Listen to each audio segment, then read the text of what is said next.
We are the original Saturday Menudo Club, except no substitutes.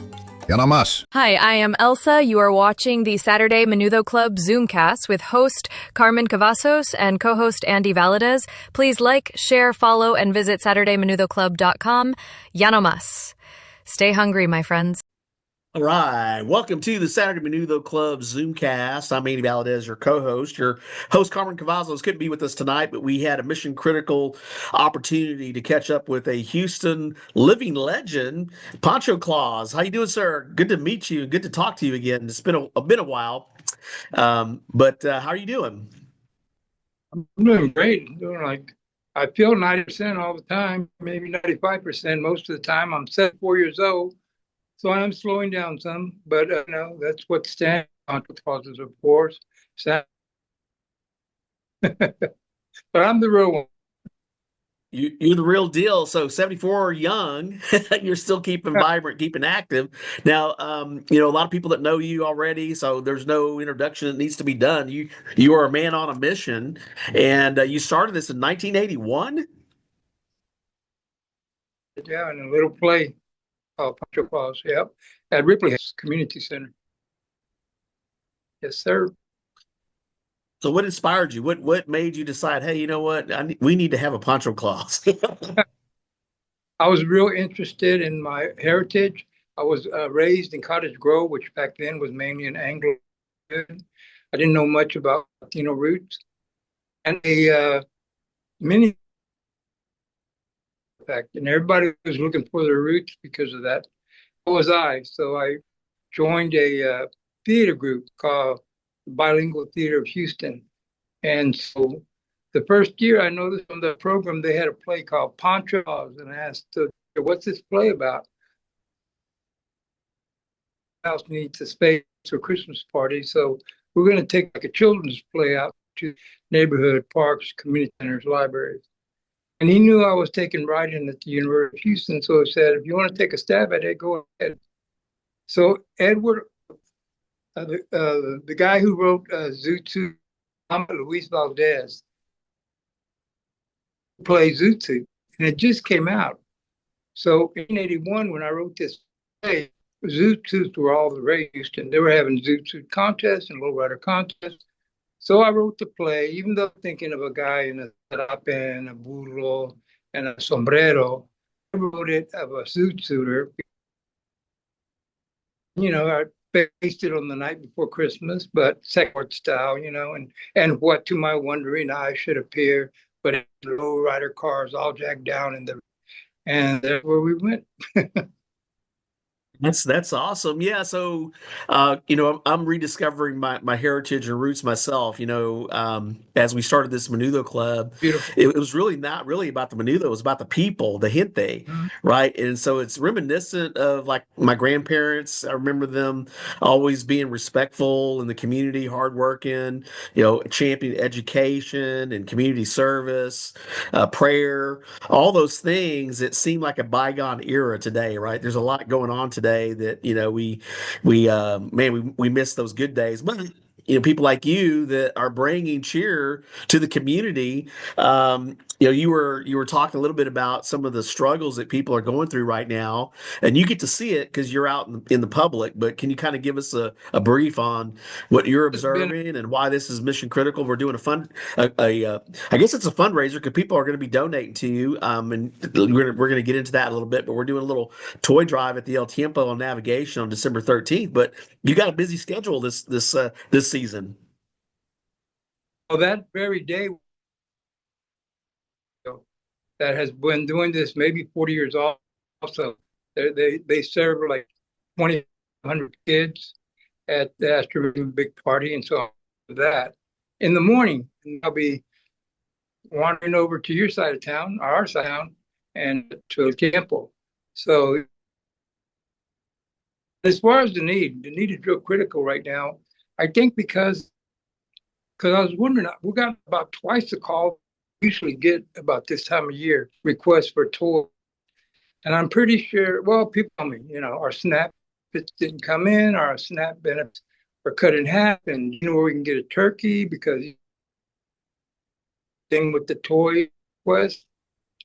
So I think between the foolishness that's been happening with the SNAP benefits, what's happening with tens of thousands of people getting laid off from government jobs, it trickles down, everything higher, and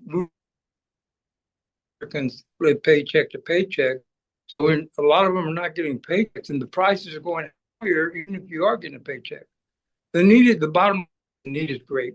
The need is great, and we need to make sure that we can make many children happy at Christmas Day at least.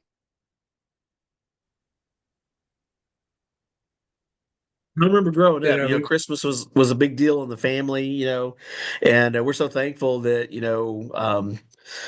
that we got El Tiempo that's going to basically, we're going to be collecting toys in the parking lot there for you from, I think, 12 to 2 on December 13th. And we've got 4 radio yeah, stations coming online. We've got BNet Radio. We've got Patriot Radio 920 FM, reached out to KSEV Radio and some others. So we're working on a press release here that we're going to probably send out this week to let people know about the event, location, and you're going to make an appearance, I think, from yeah. 12:30 to 1 o'clock that Saturday. And so we're definitely going to hype it up. We've got companies that are looking to donate to you to help you to, get some funds so that you can go buy toys and whatever you do to give gifts. But what are some of the most popular items that you've seen over the years that kids ask Some for?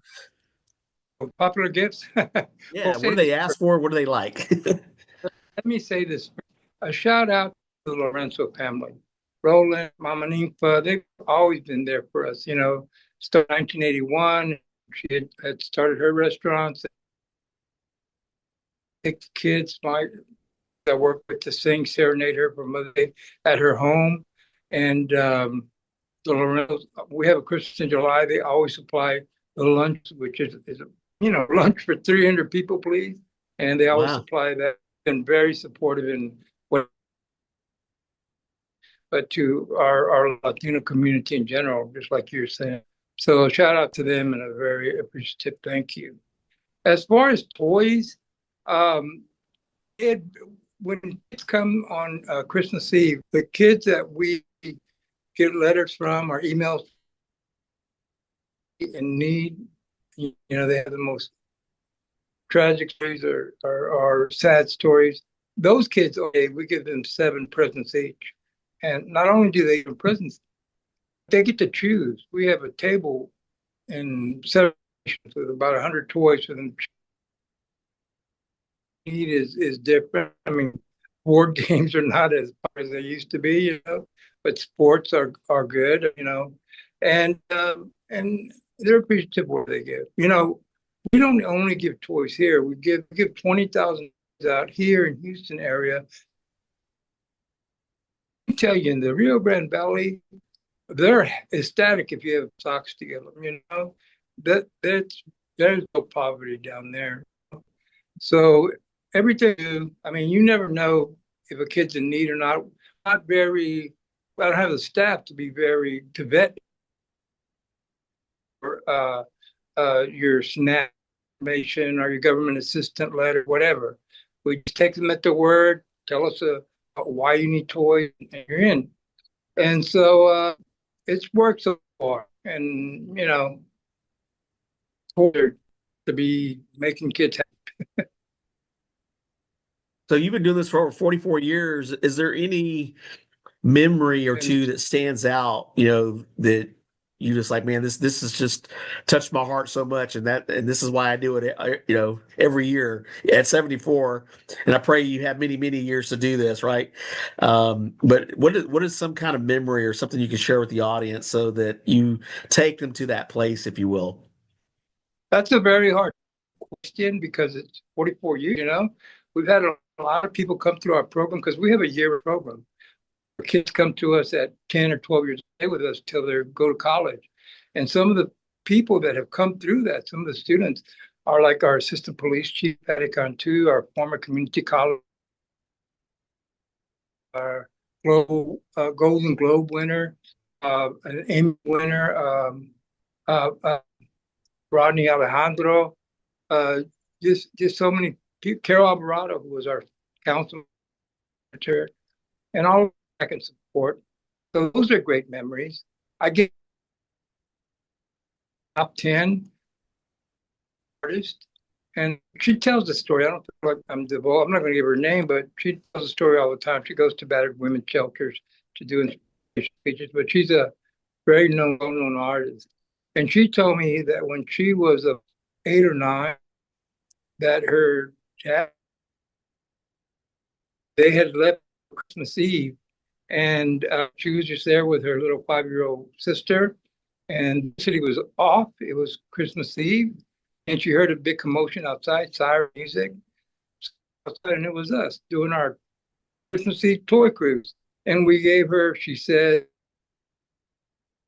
an orange. She went inside and squeezed the orange cups, and she said she was inspired by that because it showed her that not everybody, there's a lot of good people in this world. And stories like that, that's why we don't bet. You never know what a kid's going through, And I've had several stories like that, aren't that dramatic, but I've had several stories like that I went to them 40 years ago. And we're doing this 45 years. So it's good to hear those stories. Those are that really warms my heart. Now, imagine you've done numerous media appearances, right? Television, radio, probably magazines, newspapers. What have you ever had like a national story done on you before? Like, Have I ever had? Again, you're a living legend. We've had a lot of media stories. We've been on ABC and NBC, technically. If you come to our location, we have a new location here. And we'd like you to come take a tour, you and your listeners, because we're very proud of where we're at. We were like for years in Ripley House area, East End, and the North Side. And that's where we rated. We were for generations of families. But then the rent went up, Second Ward became, it was not the families there. And the rent went up, the scramble and find a place. So we found a place, and a lot of my fans are mad that, should I say, that we moved, and we're right now. But that's where we should be. There's a lot of poverty here. There's a lot of crime here. There's hundreds, if not thousands, of women around us, surrounding us. We gave away Easter baskets, and just from across the street, 200 kids came. Last week, we did a Thanksgiving dinner, the same out, and it makes you feel good. We're needed, Well, that's incredible. Now, remember, there was something in the news that you got vandalized a little bit, but the community rallied to support you. That's true. We have the lowrider over here. We're protecting it as much as we should have because we just got here. As out here, and mainly more known in Chicano community, Mexican community, and over here in Greenspoint, people from Honduras, El Salvador, Nicaragua, etc. So we're getting known. I just didn't take it personally. It's what I'm trying to say. Right. Or anything, but they did some damage to the car. And my claim to fame during the rest of the year, first 30 years of this work, was working with gangs. I worked with kids in detention centers, and when they'd get out of jail, we'd help them find jobs or get back in school or find how some unstable people sometimes. And so every 10 years, something major like that happens. First years, I got beat up. Second 10 years, my tire got slashed. Third 10 years, I got on the Ripley House wall in about Pancho Claus. But I have so many more stories. That's just a little. And every one of those kids, by the way, are friends with me now. Contributors have grown up to be people. They're mad because I had to tell their parents they were skipping school or tell their parents they were like doing drugs. And for the kind of kids we deal with, for something like that to happen only once every 10 years, and it was major. This wasn't major. The Harry Police Sheriff's Organization is the window, for instance. So I'm happy with the way what we've gone through. Well, I'm so proud to know you and have met you, and we're so happy to be doing this as like a first time with you with the Saturday Menudo Club. But we have a vision to recognize the youth, and also at some point provide scholarships, and spur entrepreneurship. So. We do have that built into the model. Again, the Saturday Menudo Club, it's more about the people than it is the menudo. It's about the some people don't like menudo, right? Say, hey, you like postole, you like carnitas, whatever. Come to the table, break bread, and let's celebrate what God's doing with people like yourself, that are a pillar in the community. People respect and honor, and you just have a history and a legacy, and you're still doing it. A lot of people your age, my age, even, they've already kind of checked out. They've already kind of gone on autopilot, so to speak. So it inspires me to see someone like you still out there, and then of course recognizing that you've got adults now that are actively taking on responsibility in the community and doing good because you help influence and shape their focus, if you will. Well, it's definitely labor of love. And but I'm older now. I'm 70. Last Christmas, for instance, during the month of December, critical month, I had 4 major heart. First, I had a stent. Within 2 weeks, I had a stent put in. I had a open heart surgery. Then I had a double bypass. Then I had a pacemaker. So it was a crazy Christmas. See, even Christmas Day, and I got back in the hospital today. But I have 4 guys that take on the duties, that put on the Pancho Claus, do the parades and wave and all this. So just like Santa, we have our stand-ins now. All right. Well, if I ever fit a role, I'm going to need an extra large just to make room. But I enjoyed this conversation. We're gonna go ahead and wrap right now. We're looking forward to seeing you December 13th at the El Tiempo on Navigation, and we're going to be collecting toys. We'll be producing more information. The press release will come out, and again, hopefully, we get a lot of toys, a lot of donations for you, and give you a boost, and then help a lot of kids get toys, get gifts that otherwise wouldn't receive them if there weren't someone like you doing this. So may I say that we do need volunteers. So if you can volunteer, please go to my Facebook or my Instagram. I'm real easy to find, Pancho Claus, and volunteer. And if you can't volunteer, I know we're all busy, consider donating $5 or $10 to our GoFundMe, which is Pancho Claus 25. Or we have Zelle and Cash App, and all that can be found on my Facebook. Outstanding. And what do volunteers do? And what kind of roles do you have them? Whatever they want to do. There's so many things. For one thing, we have to put out 200 boxes to collect toys at restaurants and bars so they can help us decorate those boxes. They can deliver the boxes. They can call around. They can do it from their house, call around to restaurants and bars and see if they'll accept the box and get a contact name. They can help us distribute toys on Christmas Eve. There's just a variety. They can help us in the office. There's just a variety of things that they can do for us. Outstanding. All righty. Well, thank you so much for being a part of this interview. My name is Andy Valadez. I'm your co-host of the Saturday Menudo Club ZoomCast here with Pancho Claus, a living legend here in Houston, Texas. And he's doing what he do. Thank you so much. God bless you. Thank you, man. Bye.